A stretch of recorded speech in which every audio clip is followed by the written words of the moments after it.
Before the panel speaks, I would like to give an opportunity to Congresswoman Yvette Clarke to address everyone. She has been a leader on this issue. She's been a leader on women's issues around the world and on accountability in Haiti, and I'm just so pleased to see her in this film. So I'd love for her to take this opportunity to speak with us about this issue.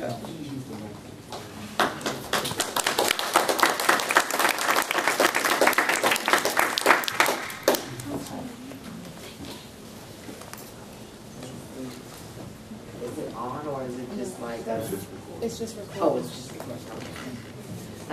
Good afternoon, everyone.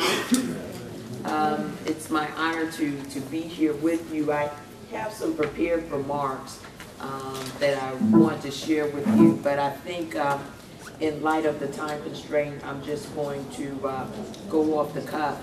As you can see by the wonderful work that has been done, and I think we need to give all of our folks who were responsible for this documentary a round of applause. They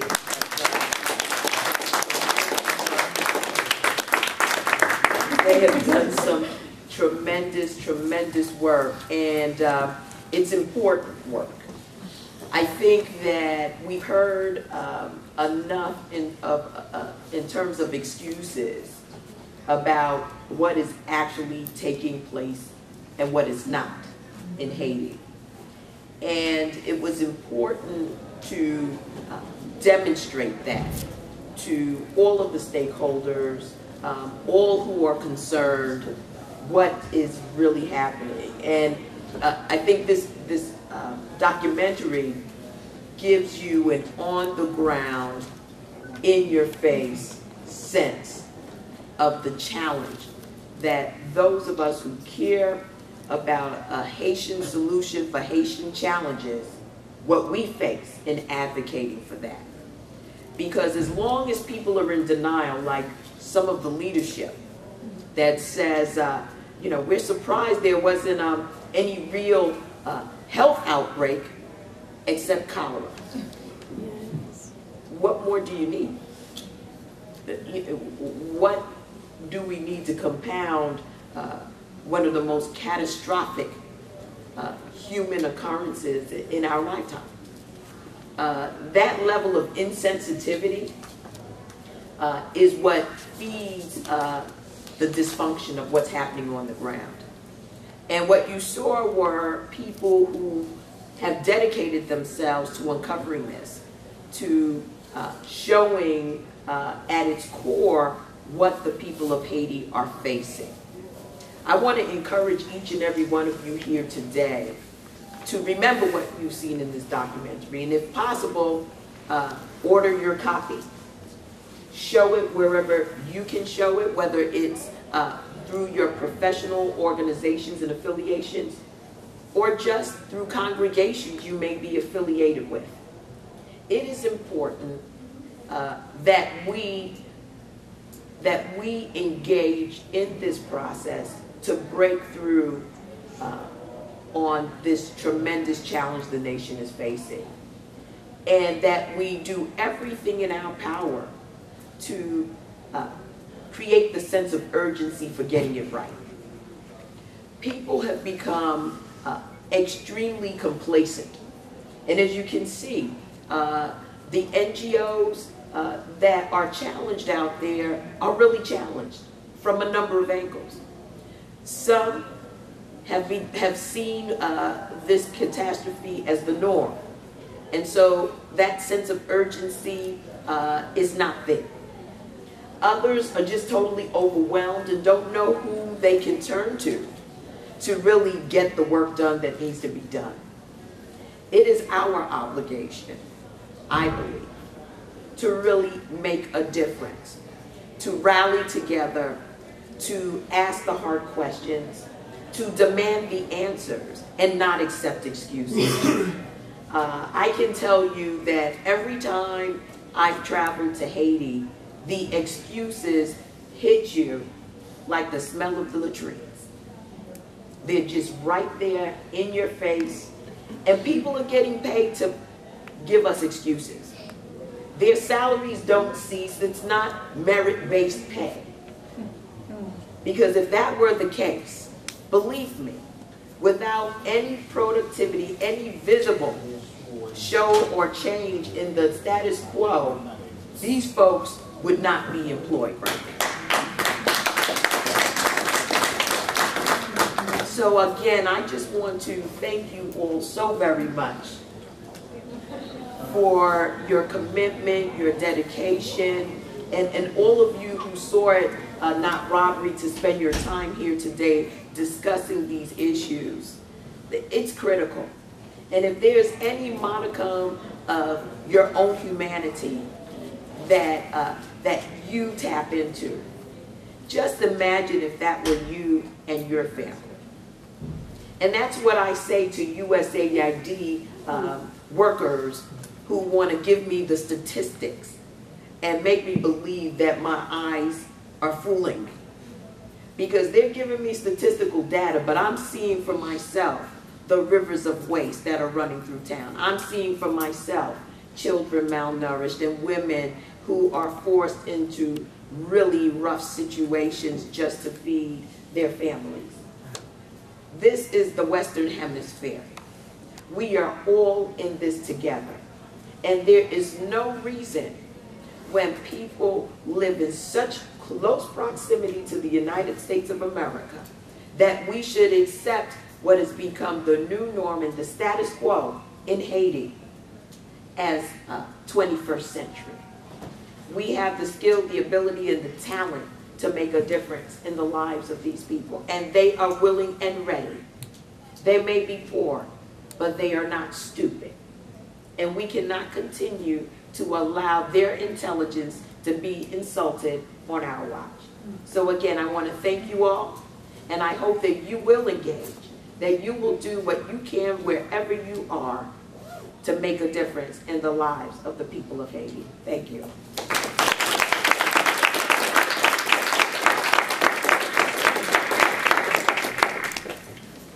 Thank you so much for those remarks. I want to introduce the panel, and I know we don't have as much time as we were hoping for, so I'm going to introduce all the panelists at once and give them an opportunity to speak. It's going to be a shortened, truncated opportunity to speak, but I know all of you must have questions that you want to ask, and so I want to make sure we have time for that. So very quickly, I want to introduce our panel. To my left, you're going to have to wave to everyone. And we first have Michele Mitchell, who is the creator, the producer, the director, the reporter of the film that you just watched.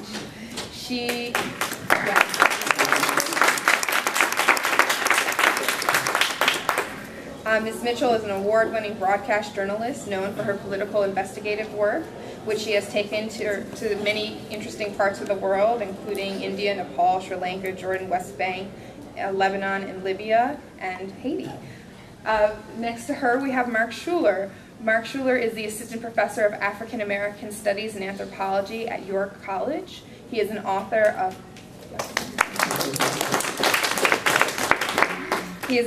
of numerous peer-reviewed articles and book chapters on globalization, NGO, civil society development, and Haiti. And there's a lot more we could say about Mark. He's got a book out. He's in the film. He's amazing. You'll hear from him in a moment. Also, another amazing, distinguished person we have here is Mark Weisbrot from the Center for Economic and Policy Research,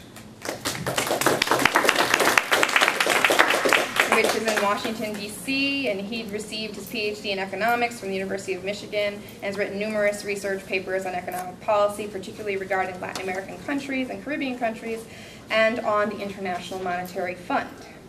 To my right, I have Ben Smilowitz, yes, who is the head of the Disaster Accountability Project. Their work focuses on improving the effectiveness of billions of dollars raised after disasters by humanitarian aid and relief organizations through greater transparency and linking the distribution of post-disaster resources to each organization's capacity to deliver critical services. Ooh, that's great. He's received an Echo and Green Fellowship, and he's going to tell us a little bit more about his overall work. And then lastly, we have Sophia Lafontant from Oxfam America.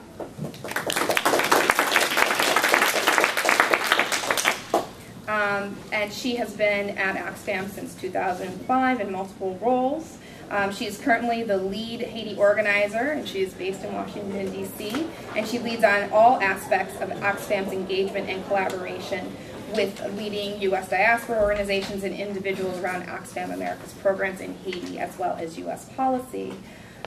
I do want to note, and I think this is very important, as TransAfrica and CEPR and other organizations got together and really thought about this panel, we knew it was important for all views to be heard. And so we invited David Metzler to be a part of this panel, so he would have an opportunity to speak on the film and also speak on what the Red Cross has done in Haiti. However, he declined our invitation, so he is not here. There is some materials, I believe, outside. I'm sure many of you got them from the Red Cross talking about what they're doing in Haiti. And so it is important for everyone to have a fair viewing, but I felt like it was important for you to know that they are absent, but it's not because they were not invited to be here.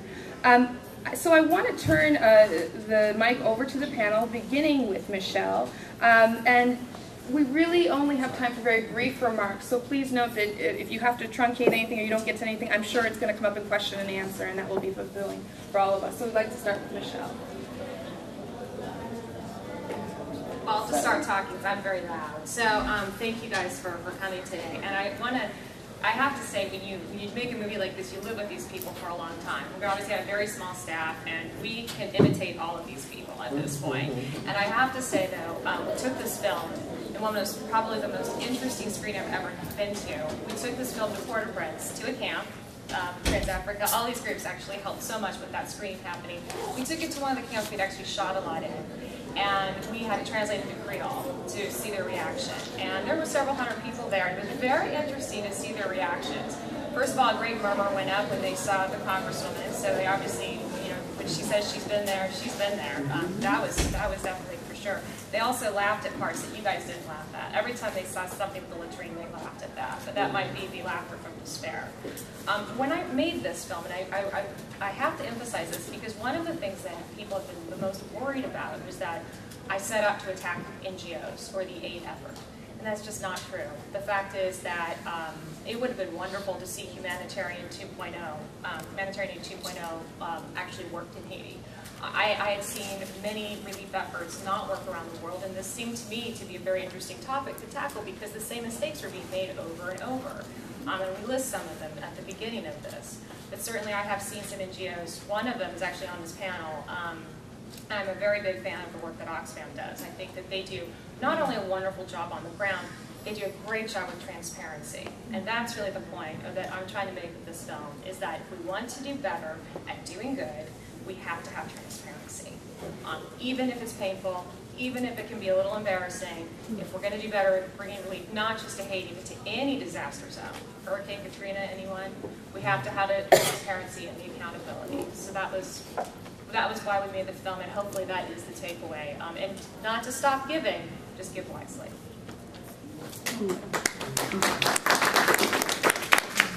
So I know how difficult it is to make a film. You do a really great job. So I have a couple of remarks. Most of them are photos. I just came back from Haiti on Sunday from a 3.5-week research trip. I was also teaching methods at the State University of Haiti, where I've been teaching since 2004. So really briefly, who are these IDPs left? There's been a political debate about whether they're taking it. So quickly, just 92% of them want to leave. This is based on my NSF-funded research this summer. More than 80% of them were renters before the earthquake. So most people lived in their neighborhood adjacent. If you take out the Karade camp that was alluded to, there's a relocation site that goes up to 80%. So when they came to Port-au-Prince, most of them came in 93. The median was 96. And so they came to Port-au-Prince for education and jobs. We had an opportunity. 600,000 people left Port-au-Prince right after the earthquake. They came right back. And there was a big discourse about them coming back with all their cousins and Port-au-Prince being reinvaded. The data doesn't show that. The data only shows that 3.5% of people living in the camps came since 2010. So those are the quote-unquote fake IDPs. So we have to be honest, there are 3.5% of people that were there after the earthquake. So that's much lower than I was expecting given all the noise about it. So this is a picture of a woman that was just giving birth in Carde. Next. So the earthquake had an impact on families, but also the aid itself had an impact on families. So some of the statistics you're going to see, the average household size decreased from 5.37 to 3.36. So of that, 0.8 people per family, not per household, families larger than household, were lost from the earthquake. So I mean, it is possible to reconstruct the numbers. It's possible, but if you look at why, the family size went down from 5 to 3, it's because of the way the aid was delivered, by tent, by family. So you got the same bag of beans and rice if you had 8 people in your household or if you had 3. So people made the right decision based on the short-term gains. They were responding to the reward structure they were given by the NGOs and the aid industry. So they split up. We have now families of like 3 people, 22-year-olds are now heads of households. So my concern as an anthropologist is that Haiti's solidarity is based on the extended family structure within Haiti. And that's not going to be true anymore. So their sharing has also decreased. 46% of people counted on their family when they didn't have food, and that's down to 40% since the earthquake. So, next slide. This is a picture right after an eviction in Delma 3, just to depict the economic activity in the camps. So, some statistics here. The earthquake had an impact on livelihoods. I wanted to, the one statistic in particular to pay really close attention to. 57% of Port-au-Prince residents, or in the camps, were engaged in small commerce. They were Tima-Shell, small merchants. That number went to 30% after the earthquake. Why is that? Because when you're engaged in small commerce, you have merchandise you need to lock. When you don't have a place you can lock, when you don't have a house, you don't have anywhere to keep your merchandise in security. Therefore, half the people lost their income or their livelihood. So another statistic that we were pestered. I had a team of 13 researchers, 5 from the City University of Haiti, who had a chance to meet with Representative Clark, for City University of New York, and 8 from the State University of Haiti.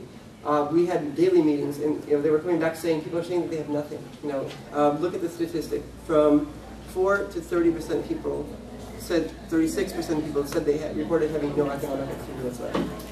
So it could be that they were exaggerating, it could be all kinds of things, but we really tried to get this number down, like what does this really mean? And so that's what people are saying. Again, there's no economic activity, they're reproducing that kind of dependence. Consistent themes we were getting is that people need to have jobs in the camps. And these jobs need to be useful, not the casual work, but there are people that are teachers, there are people that are masons, there are people that are bosses that build blocks, there are people that know how to do that work, they just lack. And there's the work to be done, obviously. The pictures you'll see in a moment shows just how little progress has been made. So these jobs should be useful. So next slide. Next series of slides are going to be pictures to show where things are right now. So this is a picture that shows the lack of coordination that we were discussing. So this is a picture of a hospital. You have the U.S. flag, the French flag, Canadian flag, and the Haitian flag.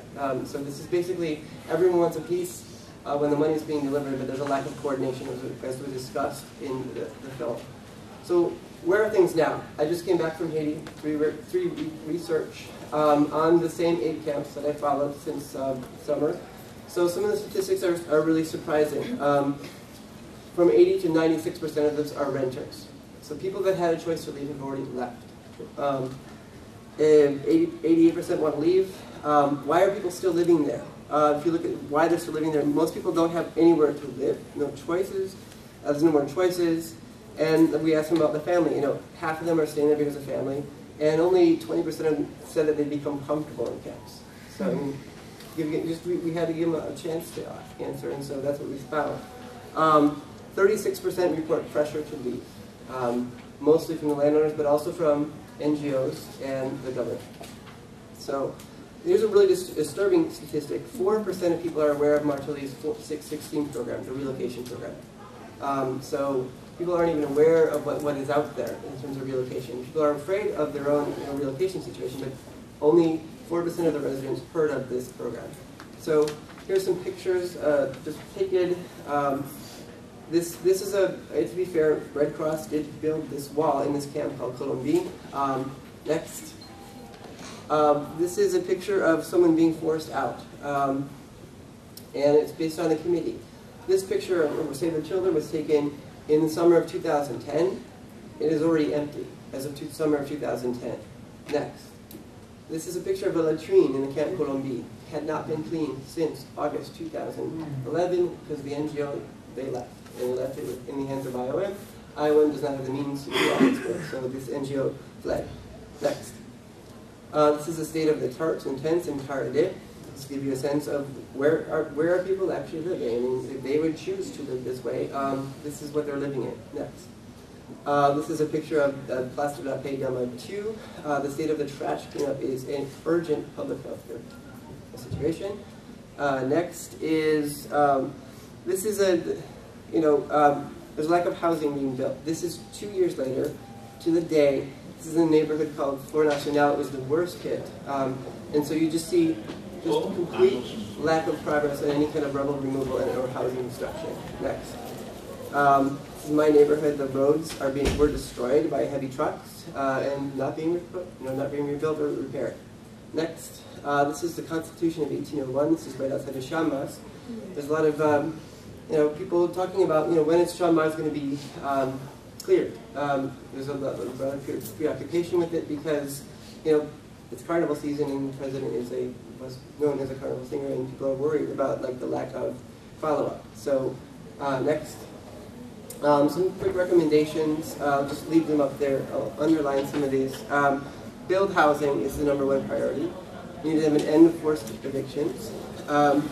Maintain services in the neighborhoods, which will require reinforcing government capacity, water or healthcare, for example. Jobs need to be in infrastructure projects and education, not just make work. Empower local residents to make decisions, develop the rural economy. I mean, there was an opportunity, it's still not too late. If we rebuild the rural economy, people might be convinced to move back. The relocation, so the conditions that need to be met, people need to speak with the residents. They need to have a choice of where they're moving. There needs to be minimum service, and they need work. Obviously, there also needs to be a lot of housing, which is why I have begun there. So the last is my acknowledgments, so if you could just put it up there, people will move to the other mark. Unfortunately, the third mark isn't here, but Mark Weisbrot is here.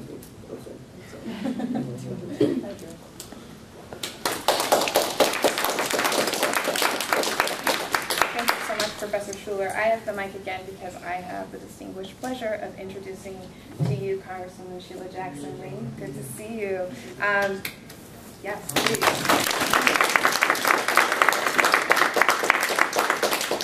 I know she doesn't need too much introduction, but I just want to say on behalf of TransAfrica how much we've appreciated everything that you have done over the years, whether it's had to do with children internationally or here, the Human Rights Caucus, all of the things that you've done. We're so pleased that you've been able to come and share remarks with us.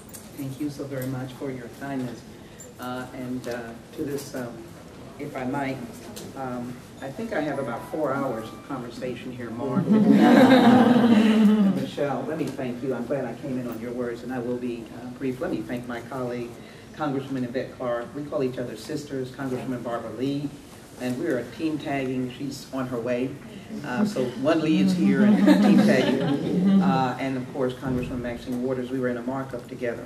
But what I would like to say, and I see I can immediately spot Chairman Conyers, and that's not Chairman Conyers, but when I see her, I spot. And I just want to say to you that we don't come lightly to Haiti, and TransAfrica does not come lightly, neither do any of you. But I remember traveling with John Conyers a few eons ago and going into the jails and dealing with the persons who were political prisoners. And really being successful to a certain extent in getting some out. The very jail that collapsed, by the way. So I'm not one that has not seen Haiti's ups and downs, and I will say that it has had some ups. But I would like this session to be the time to get up and get going. I've heard the reports, and to my great disappointment, there was a rush to give money.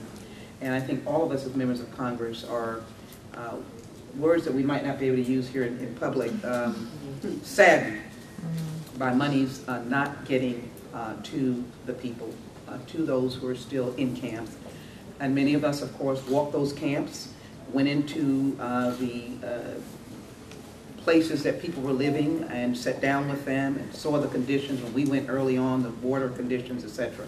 There's been an election now. There's a new president. So I am going to challenge all of us. I see there are many staff. They're Haitians. All of us are friends. Many of us are working on immigration issues, dealing with our Haitian friends. But what I would say is, let us get up and get going. And we have no angst against NGOs. They are remarkable. They do work across America. And I think you have just said that. But what you've said is that the real action must be to get to the people. And if we're 2 years to the date almost, or 2 years, we need to not accept the lack of housing, clean water, and the lack of opportunity. So I simply wanted to come to be on record. It's challenging. Needless to say, we're in a climate of somewhat major insensitivity, but I happen to believe where 2 or 3 are gathered in the name, and some of us will say in his name, that we can do remarkably powerful things. I will end on this note, is that our children are our greatest treasure.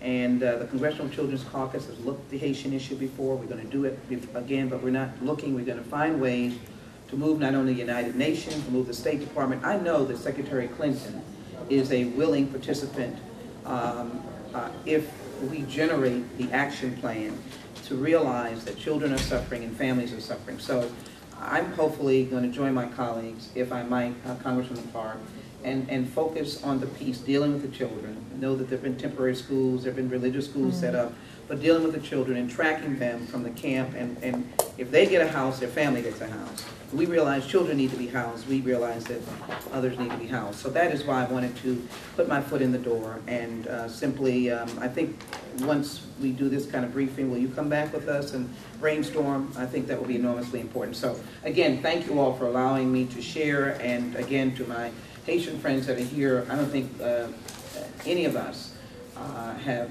ever left you alone. So I hope that you will find our door open for you at any time. Thank you so very much.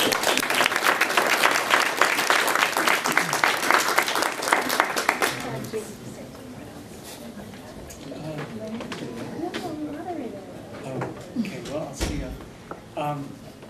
I just wanted to thank the Congresswomen both and for their great role there. And I said this at the last panel, which was on cholera, but Congress has played a very important role in the past.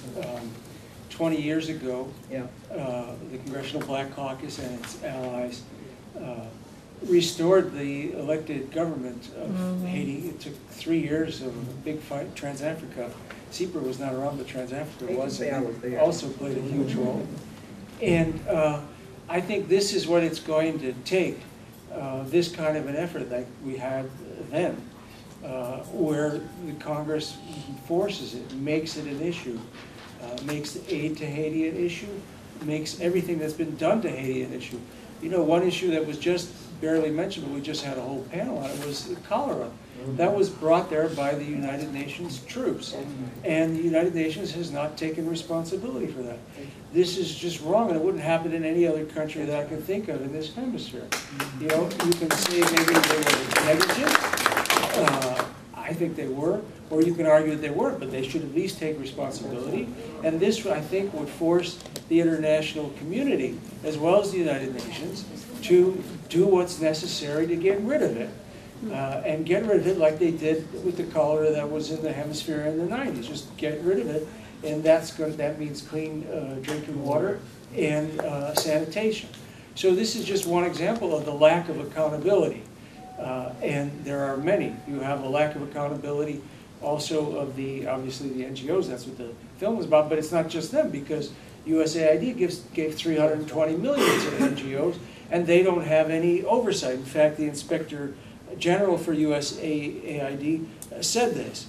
He said, the agency does not have the systems in place to track sub-grants and subcontracts, so it is not possible to state precisely the number of partners, percentage of USAID funds that flow to local nonprofit or businesses through these indirect arrangements. So in other words, they give their money to these huge contractors, the development industrial complex, like Chemonics, which got $167 million, got a terrible report from the Government Accountability Office for their work in Afghanistan, And what are they doing with the money? We don't really know.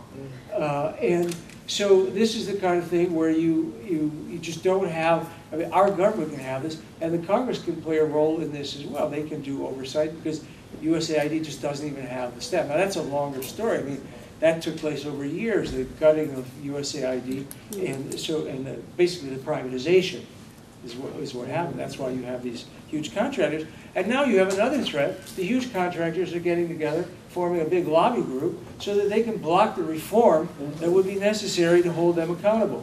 So this, to me, says it all. You either control these contractors, or they're going to control you. And that's kind of what happened in that part of it. Now, I have a little bit about the overall numbers, just in terms of why, that kind of explains another reason why what you saw in the film, why you didn't see as much as we even would expect it from the pledges. For example, you had, and I'll go through this fast, but because I know there's not much time, but you had about $5 billion pledged by governments and multilateral organizations. Officially, $2.4 billion of that has been dispersed. Now, and that's for, by the way, this is for reconstruction. So that's not the humanitarian aid. That's not, food and water. That's for reconstruction. Remember, they talked about building back better. Well, the initial needs that were assessed were between 10 and 14 billion. So you're talking about 2.4 billion over the last 2 years that's officially dispersed, and a lot of that isn't really dispersed or spent. It's dispersed when it goes from one organization or one funding source to another, but it's not necessarily spent on the ground. Good example, by the way, of Chemonics and the other big contractors, they found that 70% of their money for a cash for work program, which is supposed to put people to work, didn't go to wages. It went to like capital equipment. So it's not really a cash to work program when you have that. And again, Chemonics didn't even meet the requirements for its own internal review. No accountability there. So I could tell more about it. There's one more story, I think, which is really striking, and my colleague Jake Johnson dug this up. Agility Logistics is a company that is under indictment and barred from receiving government money for its indicted for basically fraud in Afghanistan, $8 billion worth of contract, and they got into Haiti anyway by forming a joint venture. So that is another demonstration of the complete lack of accountability. So I just want to end by saying, again, I think the Congress can really do something here, and we're willing to help. I know TransAfrica is willing to help to try and get a big public effort to hold all of these organizations accountable, all the funding that the U.S. government does, and of course the United Nations, which is a huge force there. And so what could they do? Just a few things. You could have an oversight hearing. The Congress could make it mandatory for reports on the activity of these primary contractors like Chemonics. They could insist on better coordination with the Haitian authorities. And I think also, this is, by the way, another striking fact, and this is a whole huge issue, but also came up in the video. The government of Haiti, I mean, as Congresswoman Clark said, they've been supplanted by NGOs. Well, why is that? Well, one reason, there's a lot of reasons. One is that the government has been overthrown twice in the last 20 years, mainly by the United States and its allies. But another reason is that the funding isn't even going to build the government now. In 2011, there was less funding going to the government than there was in international funding than there was in 2009 before the earthquake. So this is the other problem. We really have to do, and some of the NGOs, like Partners in Health, are doing this. All aid has to be going towards building a government. You cannot have the reconstruction of a country without a government. We couldn't have done it here after Hurricane Katrina. You can't do it in Haiti either. Okay, thank you.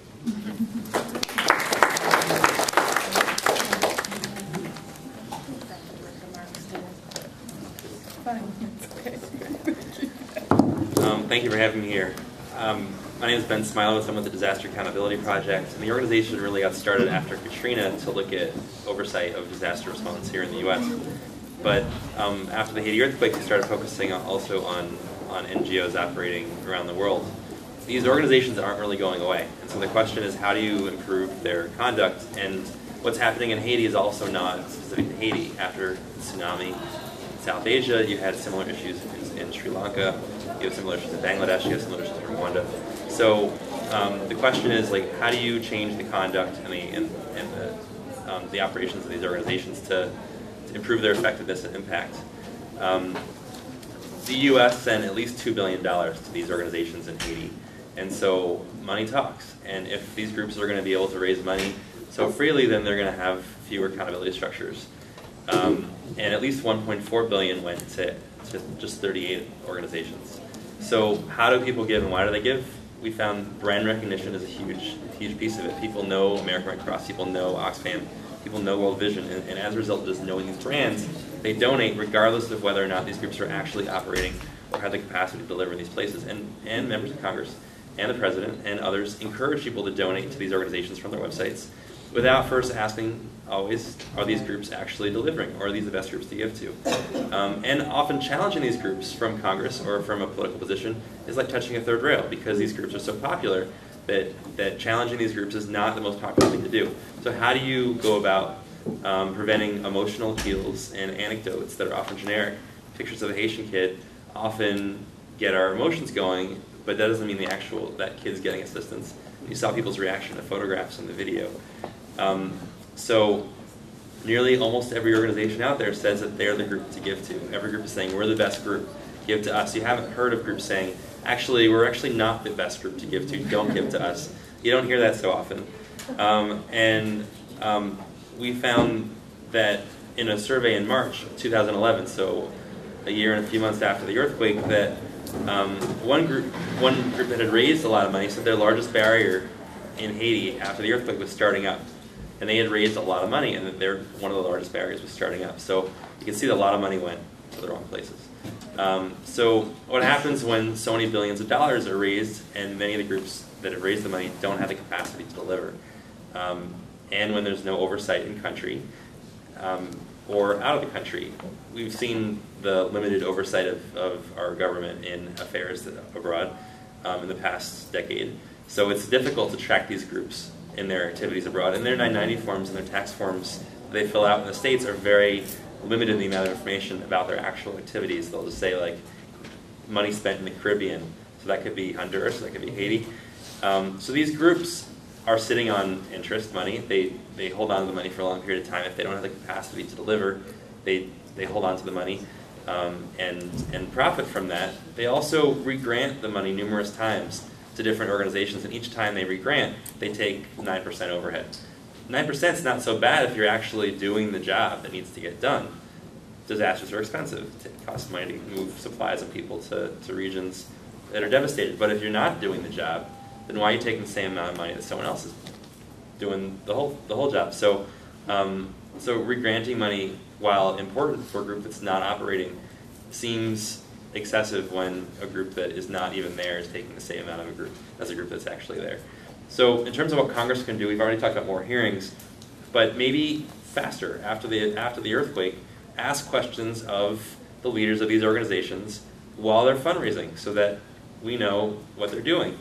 And questions are usually harmless, and they're the ones that have to answer.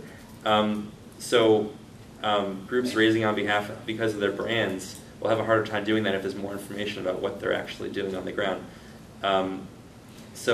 Also, we're trying to build a system so that people can access more information before when a disaster happens, about who is actually operating on the ground, what their capacity is to deliver.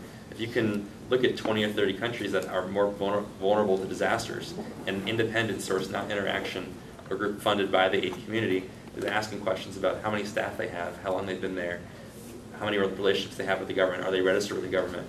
That information can be very useful in post-disaster giving. Right now, the aid community, like we've seen the SPHERE standards, they're not even getting met, but they were created by the aid community themselves.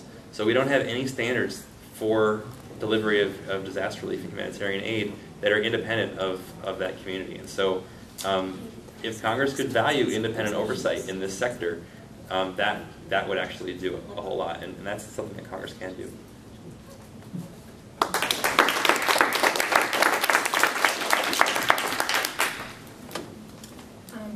Good afternoon, everyone. My name is Sophia Lafontant. I work for Oxfam America, and it's a real honor and pleasure to be with all of you this afternoon. Thank you so much to Congresswoman Clark, the CBC, to CEPR and TransAfrica Forum for putting on this panel. First and foremost, I want to say that as a member of the diaspora, this is personal. I take my professional job very seriously, and I don't take Haiti lightly at all. And I also, just want to say that Haiti is a cemetery of good intentions. And that was said to me by a member of the Haitian diaspora in New York. We were working there this summer and doing a listening tour to listen to what the members of the diaspora have to say about what's happening in terms of reconstruction. And if we put up a mirror to Haiti, the reflection that we get back is not a pretty picture. So I think we all know that we have to do better, but I also think we know that there is enough blame to go around for why Haiti is the way it is currently. Unfortunately, pre-earthquake trends to aid to Haiti has not changed post-earthquake. So that means that the modalities in which donors, multilateral donors, bilateral donors have used, that it hasn't changed. We know that aid directly to the government of Haiti was 1%. 1% given directly to the government of Haiti. Most of that money was given to UN agencies, as Mark mentioned, and others.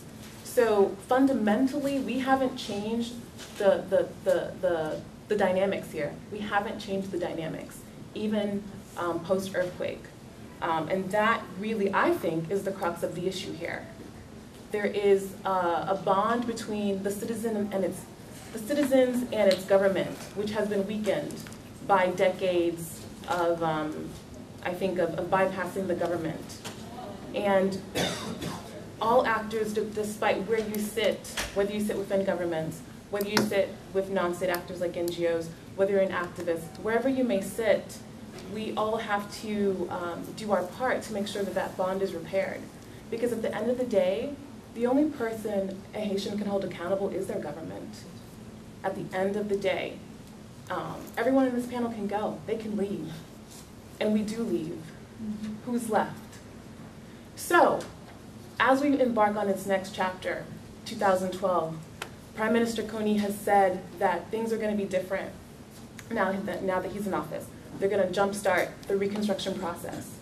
In order for Haitians to be in the driver's seat, we have to do a better job of making sure that those of us who are supporting, playing roles in advocacy, playing roles in aid delivery, wherever role you might be, that we are taking directions from the Haitian government themselves, that we're not emasculating them, that we're not having conversations without them.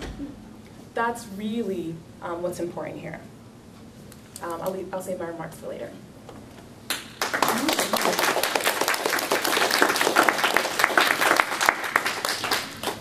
So the staff at TransAfrica was laughing at me because originally I was a panelist and then I became the moderator. And they said that, well, you're going to moderate the way you always moderate, which is kind of like a panelist, kind of like a moderator. And I promised them I wouldn't. But after listening to everything, I just wanted to say one thing. When the earthquake happened, TransAfrica was already working in Haiti and we already had a lot of partners. And I remember the first time that I heard that aid wasn't getting to the people that we were told it was getting to. And I remember it was a staffer from TransAfrica called and said, so I just came from a camp, and they said that an NGO, a big NGO, is supposed to be there. And there's nothing here. There's just people, and they're coordinating them for themselves, but there's nothing here to help them. There's no one here. There's no supplies. There's nothing. And there was a lot of confusion and chaos. But for the next few weeks, we created a program where we would go to different camps. We would literally go on people's websites, and we would go to different camps and look. We just look for water. We look for the things that they said they were doing. And unfortunately, so many times we were, it fell short. There wasn't the things that they had said. And I say this because I think so often I mean, this is Capitol Hill, this is Washington. Many of us who are not working on Capitol Hill, we work at NGOs, and we know the timetable. So we look at 6 months, and we look at a year, and then we look at 2 years. And at the 2-year mark, I guess what I want to say from TransAfrica is it didn't have to be like this. We didn't have to let this happen. We knew very early on there were issues, there were problems, whether we worked on Capitol Hill or we worked at NGOs, we worked at advocacy organizations, we all did play a role, as Sophia says. And so moving forward, how can we make sure that the next time this happens, we're not sitting 2 years later saying, oh my gosh, that's terrible, how could that have happened? And it's open to questions. Could I make a statement? Well, let me be very clear. I ruined my own rule. So questions. We're going to take questions from the audience. They need to be brief questions, and they need to actually be questions. Wow. Okay. Question. If this young lady says that we got to be more responsible who we give our money to, if American Red Cross as many times has failed, mismanaged, quote unquote, money's missing, who do we give the money to, and how do we force accountability for those who have mismanaged money? So the first thing I would say is, and I say this a lot when I talk to different groups, like when you buy a car, you do a lot of research. When you buy a house, you do a lot of research to get your mortgage. When you go to college, you do a lot of research. You have to be proactive. We can't just be reactive, so that when something bad happens, many experts told me this, that the single best thing we can do even for NGOs is to have a long-running relationship with them, so that when something terrible does happen, it's not a commercial of a crying child you're reacting to. You've already been involved with these different groups, and there's lots of material out there. In the age of the internet, there are lots of resources to find your perfect match for an NGO. And I have to say, as Oxfam, Julie Schuller says in the program, they were having a terrible time raising money for sanitation, and it was so critical. And sometimes the most important thing you can be involved with is often the least glamorous. But do your research. 2 days after the earthquake, I've been studying NGOs since 2001. A book is going to come out in August on NGOs in Haiti, the impact of donor funding on it. 2 days after the earthquake, I posted 6 questions of which you should ask in donating. One is, what relationships do they have with people with local partners? How long have they been here? Who makes the decisions about the aid? What is their staff capacity, and what is their relationship with the local government? I still stand behind those questions. I mean, and I know Ben would also have something to say to that. But also, in the age of where we are funded, USAID sets the rules, NGOs follow them. We could change the rules at USAID. That's our accountability. And I work in Haiti long enough to know the Haitian government, Haitian people look at their government. We also have a role as U.S. citizens to look at our government's role. And the lack. If you look at the cholera epidemic, where they made the most success was that the state, DINIPA, coordinated the aid of NGOs and said, here's where you need to be. We need someone here in this camp to provide service. We need someone here in that camp. And because the NGOs need to work under the rubric of the Haitian government, it succeeded in Cité Soleil in creating 100% coverage of water and sanitation services. So that a suggestion might be to voluntarily tax our own aid to say, okay, for functioning government ministries, we can put a 3% tax so that there is enough staff people to actually monitor and do the work of coordinating, so that the Haitian government gets that extra lift every time we give voluntary aid to NGOs. So that's some suggestions. I don't know if Ben would want to add. Yeah. I mean, I think actually not giving until you know where you're giving is actually a worthwhile thing. Giving right away and just throwing money at an organization that may not be there. Including the American Red Cross? Sure. I mean, for a local house fire, they're usually one of the best responders.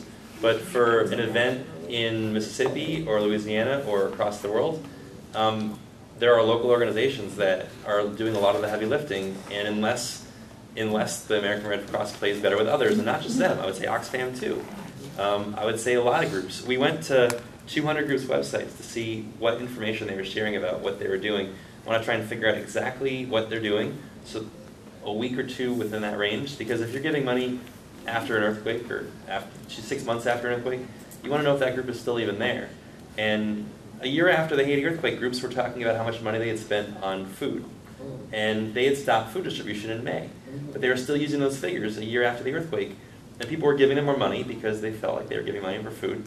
But that had stopped in May. So I mean, we put out a report 1 year after the earthquake. You can see all the red, and I can email you all PDFs later. But essentially,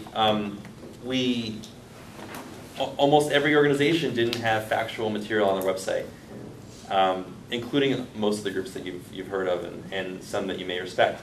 So if there's no information about what a group is doing on the ground, and it's all either emotional appeals or anecdotes or huge aggregate numbers like that food number, then how can you know if that group is actually responding? And you may appreciate a group, you may like a group a lot, you may build a relationship with them, but if every group is saying donate to us and you have a relationship with them, that makes it even more of a sell for them, and they may not even be there. So it's really good to, I would say, before even investing in disaster relief, make sure that there's strong enough independent oversight to make sure that money's actually reaching the ground. And right now that doesn't exist. Well, just so everybody knows, I'm with the American Red Cross, and I think this is very important to have this discussion. In the interest of being fair and balanced, our 2-year report's back there, as well as some other things. So it's free to look at, it's free to go on our website, so feel free to take a look, a gander.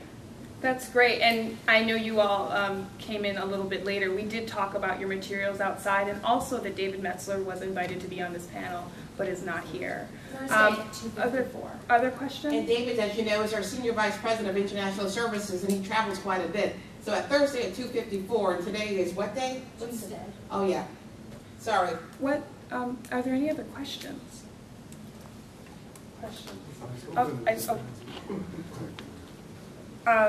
Let's take one more question and then we'll go back around. So, my question is, sorry, Come and speak into the voice. Sorry. Good afternoon. I guess my question is regarding the role that maybe the Haitian diaspora can play in working with different organizations to actually make hold some of those organizations that are doing work in Haiti accountable. Any suggestions? Thank you.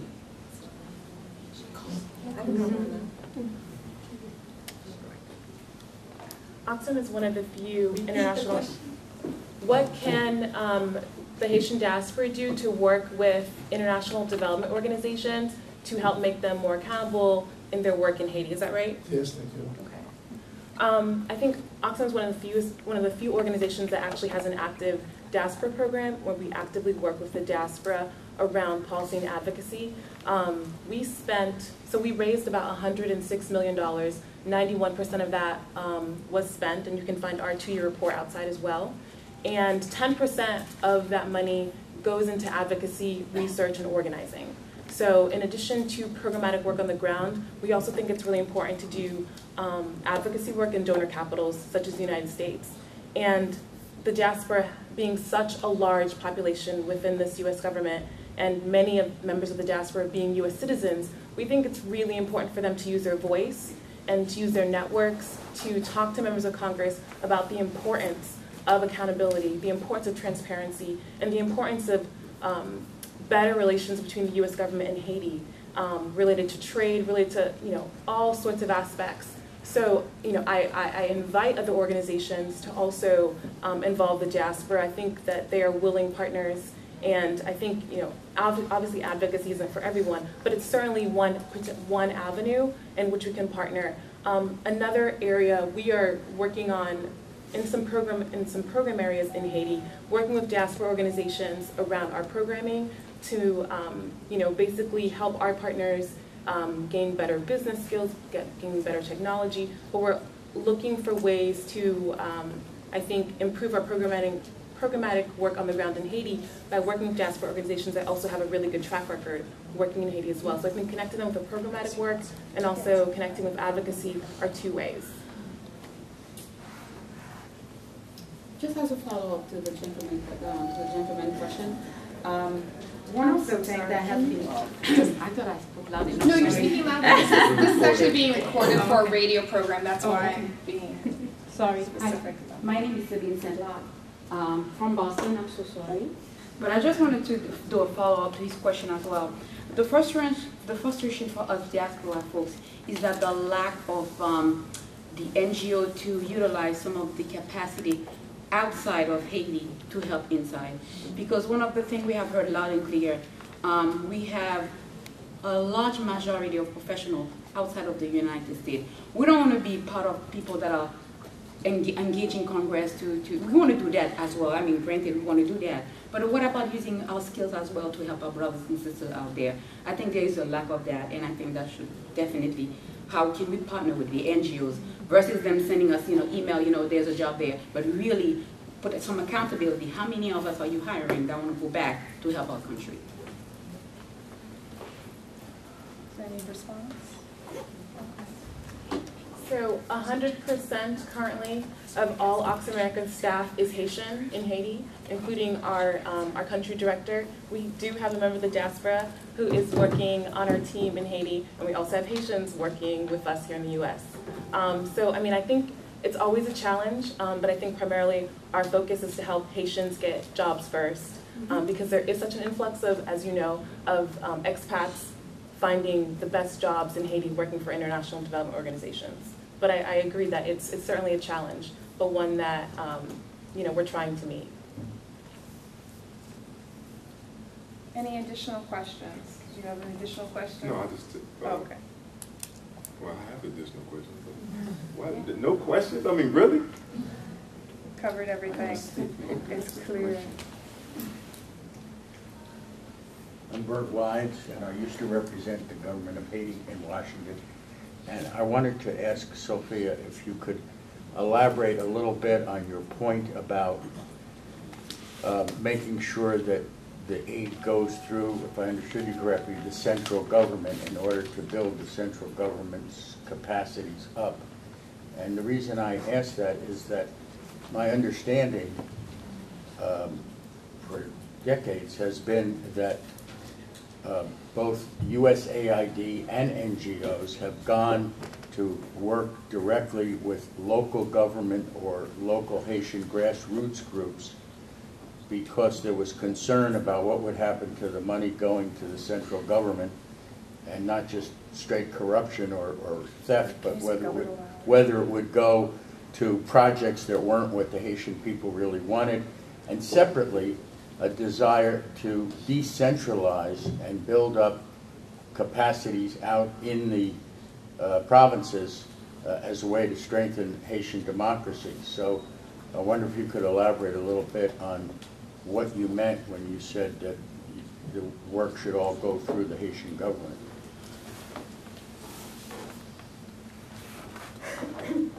When I say Haitian government, I don't just mean the central government, but all government. As we know, Haiti is very centralized, with it, some people calling it the Republic of Port-au-Prince, and neglect being faced outside of Port-au-Prince.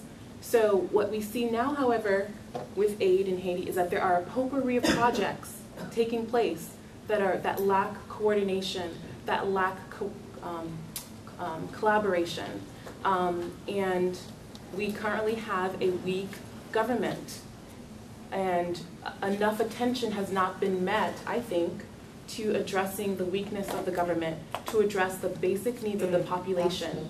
We currently have the majority of basic services being provided by the international community. That is not sustainable. So that's what I meant. So not just the central government. Working with local municipalities and working with the central government ministries. There's definitely Thank you. Oh, I actually wanted to just ask one additional question, just to go back to the film for a moment. I just wanted to ask Michele, what do you anticipate from the film? What has been the response to the film? It's slowly trickling out on PBS stations. They're scheduling it across the country, and actually it's been very interesting because we have received a lot of requests from different NGOs and people studying to go out and work in the humanitarian world for DVDs so that they can watch it and figure out again how to do better at doing good, which I think is a wonderful sign. In all fairness, we know that the Red Cross has had some problems with this film, and we responded to their what they cited as inaccuracies. But in all fairness, that's wonderful because you have to have a dialogue. If you don't actually start talking about what went wrong and what went right, then you're actually not going to do any better. So I personally welcome the criticisms, and I welcome the inquiries, and also the dialogue, because at the end of the day, we're not about making a downer of a movie. We're about trying to make sure this doesn't happen again. Kisely? Yes, I have a question. I think it's a... We'll need you to use the mic, though. Sure. Just hold on 1 second. Thank you.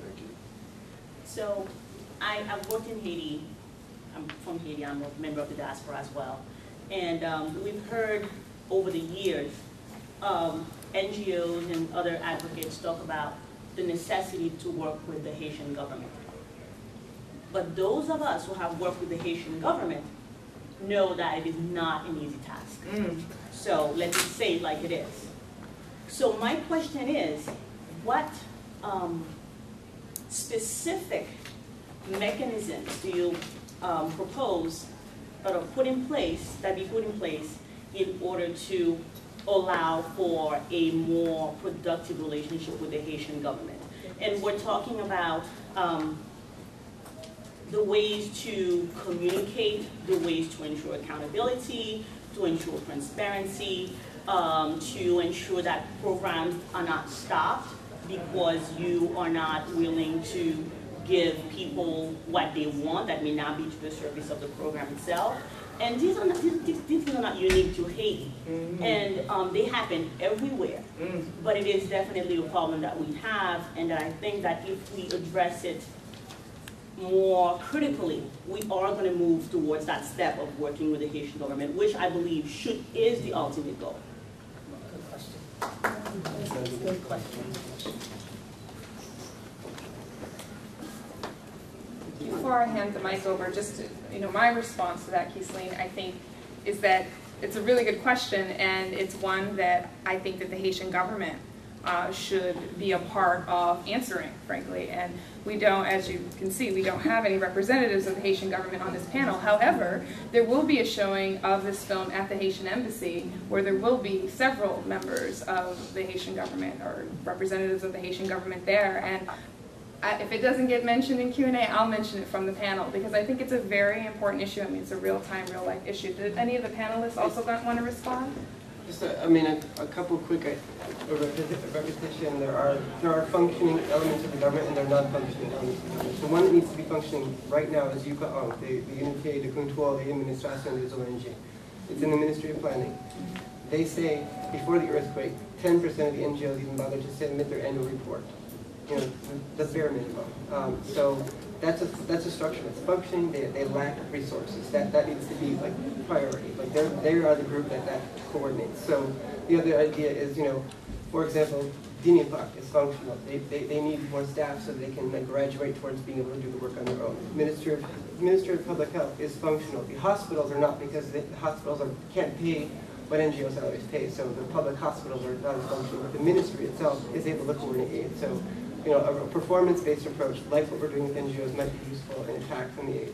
Another thing is, like, the central government is not the only government of Haiti. So, like, for example, $500,000 divided by all the, the Kazakhs and the Azeks, the rural section communal, that would be a $1,000 project. Okay, so everybody knows who's the Kazakh, who's the mayor. So that money could be spent right now, and it could be, the social pressure within the villages, within the neighborhoods, would be able to be sufficient to push the project forward. And if it fails, it's only $1,000. And if it succeeds, that can be a model to be built upon as an idea.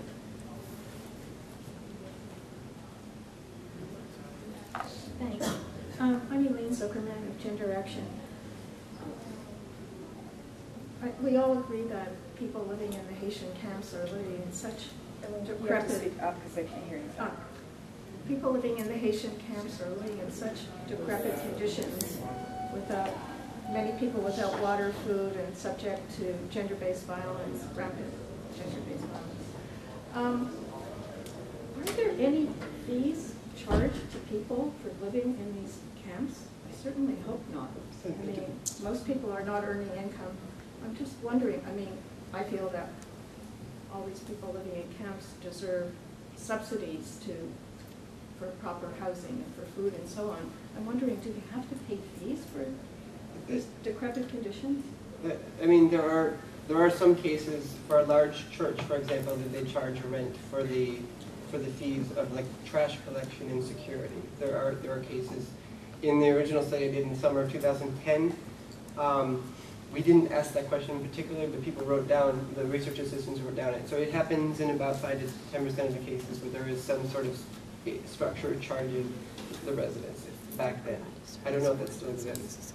But in the 8 camps that I've studied, you do have to have a card to be a recipient of NGO aid. You have to pay for that card. So that was a pretty typical phenomenon. But when the food distribution was happening, in 6 of the 8 camps, they had, like, people showed us their card and said, yeah, this cost me 10 Haitian dollars. This cost me 100 food. This cost me 250 food, whatever. I mean, so there was, to list as a member. Therefore, with membership, you get access to, the kind of food aid. So that happened. But as far as the frequency, unfortunately, I can't give you more statistics about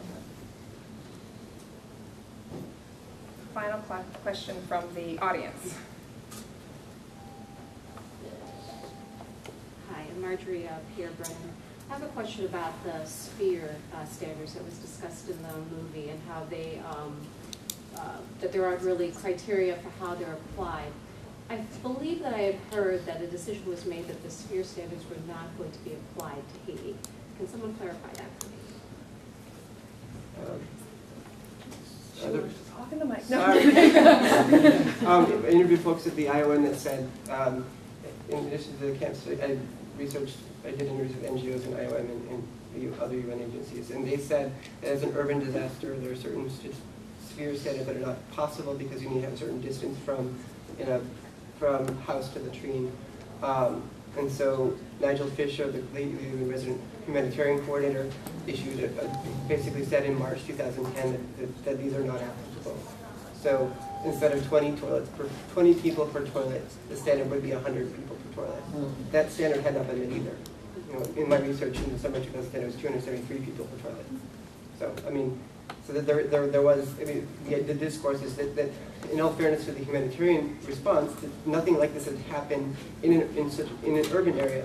And not just an urban area, it's so close to the country's nerve center. I mean, before the earthquake, everything had been centralized in Port-au-Prince. People had died simply because they had to be in Port-au-Prince to get their ID card. I mean, we need to remember that. I mean, so the nerve center was totally disrupted. And so that is another challenge that the humanitarian agencies had to confront that they hadn't before. So that's what Nigel Fisher said, and so it's been a common discourse, how true it is, how, that's just what I've been told. So. In terms of the SPHERE standards, for latrines and for toilets, of course, it's hard to say that from 20 to 100 is reasonable. For water consumption, 15 liters a day may be more than what people are used to, and so in different parts of the world, people have different amounts of water they consume, and to have one set standard is difficult in some places where to meet a standard you might have to dig up the entire water table. So I can understand where it may not apply in some places, but I think it is easy for a standard set by the aid community where groups know that they're not going to meet it to waive it. I mean, I think that the SPHERE standards need to be relooked, and it should have maybe the aid community at 20% of the table instead of 100% of the table. I want to thank all the panelists, and because there's so many of us in this teeny tiny room, I'm going to ask each panelist, I mean, there was a film that was great, there was a PowerPoint presentation that was awesome, and I'm sure there's other materials that each person on the panel would want to share with you. So I want to ask each of you, how do we get the film? What's your website? How do people get in touch with you? How do people get your PowerPoint? How do you talk to Mark, etc., and so forth? So we can just go all around and do that. Well, you can check your local PBS listings. It has aired, I think, 3 or 4 times here in Washington. You can go to our website, which is film@11.com. And it's available to order there. Like I said, check the PBS local listings. I have a blog in Huffington Post. It's probably my most accessible. I'm a scholar first, but I also talk with the public in language that's not arcane and too academic. I hope I've been helpful today. I also had the distinct honor to work with 46 individuals and groups to put together a book called Haiti, Tectonic Shifts, Haiti Since the Earthquake. It got published the 5th. 5 6 people in this room have a chapter within it. And we're going to be doing our United States launch today at Busboys and Poets at 6:30 p.m. And that's the Busboys and Poets. That's the original one. And 14th and 15th. I'm so sorry. So yeah, the Huffington Post, just Google Mark Schuller, Huffington Post / Mark Schuller. I have 2 reports out on the earthquake, on the camps. I have a third that, like, literally, I got this data on Sunday. I will have it, within 2 weeks. So. Sorry. No, it's great. You can find everything that we do at CEPR.net, and if you look on the home page, there's a blog called Haiti Relief and Reconstruction Watch, and that's where you can get a lot more detail on the contractors and any information that comes out. Jake Johnston usually gets it up there in a form that's accessible in a hurry.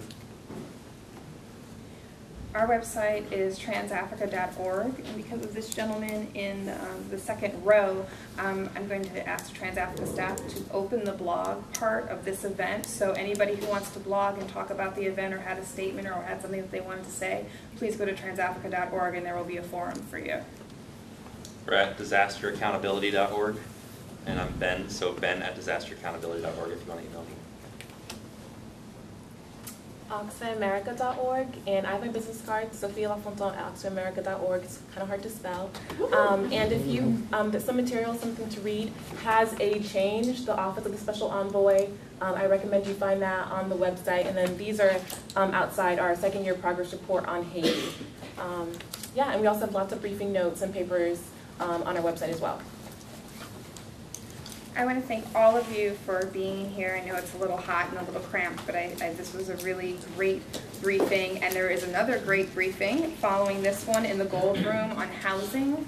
And also, again, after that, we hope to see you at 6:30 at Busboys and Poets for the Tectonic Shifts book event. The Gold Room is 2168, right around the corner. Thanks so much.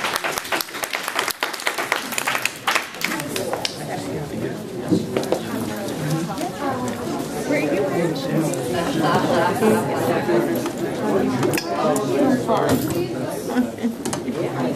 you?